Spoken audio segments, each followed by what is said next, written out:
Breaking news. YCP MLC అనంతబాబును పోలీసులు arrest చేశారు.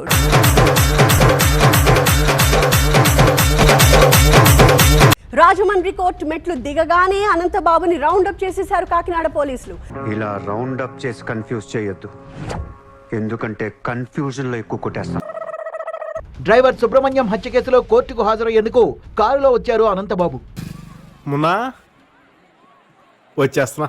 ఆ కోర్టు ప్రాంగణంలో పోలీసులు ఉండడం గమనించారు. కారులో ఉండగానే ముఖానికి కర్చీఫ్ కట్టుకున్నారు. ఎంత పిరికి సన్నాసులు సీమలు ఎలాగరా పుట్టారు, చత్తనా కొడకలు. కార్ డోర్ ఓపెన్ చేసుకుని వేగంగా పరిగెత్తుకుంటూ కోర్టులోకి వెళ్లారు అనంతబాబు. సుబ్రహ్మణ్యం హత్య కేసులో వాదనల్ని మంగళవారానికి వాయిదా వేసింది కోర్టు. 1 గంటకు కోర్టు వాయిదా వేస్తే 2 గంటల వరకు కోర్టు హాల్లోనే ఉన్నారు అనంతబాబు.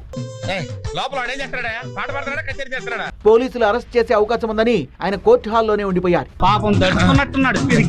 బయట కారు రెడీగా పెట్టుకున్నాడు. కోర్టులోంచి బయటకు రాగానే కారు ఎక్కి వెళ్లిపోవాలనుకున్నారు అనంతబాబు. అనుకున్నట్టే కోర్టులోంచి బయటకు వచ్చారు గానీ ఎమ్మెల్సీ కదలికల్ని గమనించిన పోలీసులు ఆయన చుట్టుముట్టారు. అయ్యయ్యో సానుభూతొద్దురా, యు ఆర్ అండర్ అరెస్ట్ అనేశారు. ఎవరు చేసిన కర్మ వారణ భగింపక ఏరికైనా తప్పదన్నా. డ్రైవర్ సుబ్రహ్మణ్యం హత్య కేసులో సాక్షుల్ని ప్రలోభ పెట్టిన కేసులో అనంతబాబును అరెస్ట్ చేసినట్లు ఆయన లాయర్లకు తెలిపారు సర్పవరం పోలీసులు.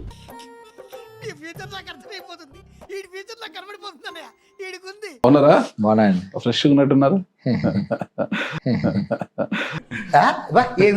చిన్న రాజా, మరి మీరు చూస్తే ఇంత స్మార్ట్ గా కనిపిస్తారు. అసలుకి రాముడు మంచి బాల్ అన్నట్లుగా అనంతబాబు మంచి బాల్ లాగా కనిపిస్తాడు. అరే మీ ఫేస్ చూస్తేనే తెలుస్తుందిరా, నీచ్ కమీన్ కుత్తేలు మీరేనని. ఈ ప్రాంతంలో మీకు ఒక పేరు ఉందన్నమాట, తెలుగు వీరప్ప అని అంటుంటారు అన్నమాట మిమ్మల్ని. నేను ఒప్పుకోనండి. అది మా గెటబుల్ చూసి మీరు అపార్థం చేసుకుంటున్నారు. మాకంత పొజిషన్ లేదండి బాబు. అది అన్ని మాటలు ఎవరంటారంటే అండి, నాకు శత్రువులు అంటారు. ఈ ప్రాంతంలో నేను ప్రజల గురించి నిరంతరం ఫైట్ చేస్తుంటానండి. వింటానికి విల్లింగ్ గా ఉంటే శ్రీకృష్ణుడు భగవద్గీతలో అర్జునుడికి ఇంత చెప్పాడు. మీరు ఎక్కడైనా ఇప్పుడు నేను చాలా సత్యులు అని చెప్తా. నేను చాలా సత్యులు అని చెప్తా. ఈ నత్తిపోకోడి మాట్లాడటమే చేత కాని. నా వ్యతిరేకలు అడగండి, నాకు అనుగుణం అడగొద్దు. కామన్ మ్యాన్ దగ్గర పోయి అనంతబాబు మీద ఇలాగ అనుకుంటున్నారు నిజమని వాళ్ళని అడగండి. అరే నువ్వు పెద్ద ఎర్రి పప్పు అని చూసిన వాళ్ళకి అర్థమవుతుంది. నువ్వు సైకో. నువ్వు వీధి సుబ్రహ్మణ్యం ఒక డ్రైవరు, అతను కాకినాడ కదా, మీకు ఎలా పరిచయం అయ్యాడు? మీ దగ్గర డ్రైవర్ గా ఎలా వచ్చాడు అసలు? అంటే మాకు అక్కడ అపార్ట్మెంట్ ఉందండి, మాకు కాకినాడలో ఉంది. వాళ్ళ మదర్ ఫాదర్ అక్కడ వాచ్మెన్. మరి ఎలా ఆ పిల్లోని మీరు హత్య చేసి డోర్ డెలివరీ చేశారంటున్నారు? అయినా బోర్ కొడితే బంధు చేస్తాం, టైం పాస్ కి మటర్ చేస్తాం. నువ్వేనా ఆపుతావా, ఏమైనా పీకుతావా? అది కోర్టులో ఉందండి, దాని గురించి ఎక్కువ మాట్లాడడం కరెక్ట్ కాదు. నీలాంటి యూజ్లెస్ ఫెలో తప్ప ఎవడు అలాంటి మాట అండు. ఎందుకంటే వాళ్ళ కుటుంబ సభ్యులు కూడా తెలుసు, నేను వాళ్ళ కుటుంబాన్ని ఏ రకంగా చూశాను. ఎందుకు హత్య చేశాడో మా కుర్రోడికి ఆయన గుట్లన్నీ తెలుసండి. నా దగ్గర మానేసాడు, బయటికి వెళ్ళాడంటే వాళ్ళతో చెప్పేస్తాడు. మనిషిని కారు 10:30 ఎక్కించుకుని 1 గంటన్నర సేవని తీసుకొచ్చి అప్పు చెప్పాడు. మీ బతుకులు చెడా, బతుకులా. వాళ్ళకి వాళ్ళ గుండెల్లో తెలుసు వాళ్ళకి నేను ఏ రకంగా వాళ్ళని ఎలా ట్రీట్ చేశాను. చంపేసేసి మా ఇంటికాడ పరిస్థితి వెళ్ళిపోవడం కారణం ఏంటి? 20,000 అప్పుడు చంపేస్తాడా ఏంటి మనుషుల్ని?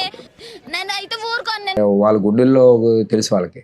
చేయి నమ్మ బతుకు బురదలో పంది బతుకుతుంది, నువ్వు బతుకుతున్నావు ఎందుకురా? ఎదవన్నారు ఎదవ. అంటే ఆ రోజు ఒక స్విగ్గీ జొమాటో లాగా అప్పగించడం అనేది ఇక్కడ నేరంగా భావిస్తున్నారు కదా. అంటే ఆరాలు తీయకూడదు, వినూరుకోవాలి. ఆ శవాన్ని మాయం చేస్తారు, లేదంటే ఎక్కడైనా కాల్చి బూడిద చేస్తారు. డోర్ డెలివరీ చేసే ధైర్యం ఇతనికి. దాన్ని బట్టి మీరు అర్థం చేసుకోండి, దాన్ని బట్టే మీరు వాస్తవం తెలుసుకోండి అంతే. నీకు బాగా మదం ఎక్కిందిరా గోవర్ధన. ఎంత మదం. డోర్ డెలివరీ చేసే ధైర్యం ఇతనికి. నేను అడ్వకేట్ అండి. అయితే ఏంటి తొక్క. అవును, చదువుకున్నాను. చట్టం తెలిసిన అవివేకం కాదు, చట్టం తెలుసున్నవాడిని. సిగ్గుండాలరా. నేను చదువుకున్నవాడిని, అడ్వకేట్ ని. దాన్ని బట్టి మీరు అర్థం చేసుకుని దీని గురించి ఎక్కువ మాట్లాడడం బాగోదు. ఓ అబ్బా, చిన్న పిల్లకాయని బెదిరించినట్టు బెదిరిస్తా ఉండవే.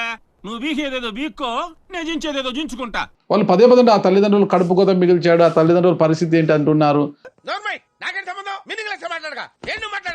ఏంటిది ఇట్లా జరిగింది అని ఎప్పుడు బాధ అనిపిస్తుందా? ఎందుకు అనిపించదండి, ఎందుకు అనిపించదు? ఆల్రెడీ ఒకళ్ళు అరెస్ట్ చేసాం, మిగతా ముగ్గురు కూడా అరెస్ట్ చేస్తాం.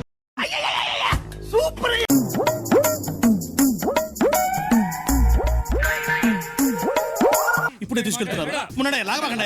మీరేం కంగారు పడకండి, అన్నిటికీ ఆ దేవుడే ఉన్నాడు. అంటే మీరు లేరా సార్? ఈ కేసులో సాక్షుల్ని ప్రభావితం చేసి లక్షలాది రూపాయలు వాళ్ళకి ఇచ్చేసి అక్రమంగా నిర్బంధించి సాక్ష్యాన్ని తమకు అనుకూలంగా చెప్పమని ఏదైతే బెదిరించారో కేసు నమోదు చేశారు. ఇంతకాడికి వచ్చే పోయే నలుగురు దగ్గర ఒంటెలు తాగిన బెటర్ కదా.